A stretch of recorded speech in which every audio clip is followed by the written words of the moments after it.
ရိုးတန်းကိုရှင်းနေတယ်နှကမောက်ပင်စိုက်မယ်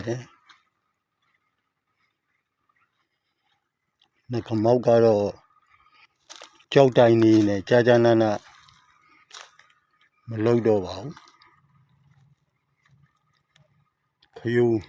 မိသားစုစားဖို့နဲ့လက်ဆောင်ပေးဖို့လို့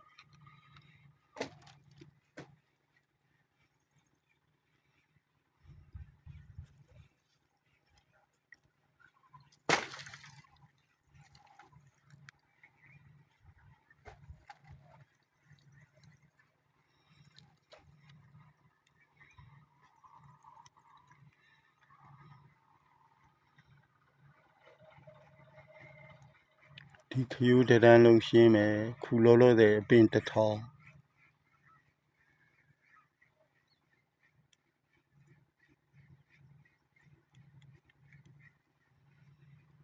နှကမောက်အပင်1000စိုက်မယ်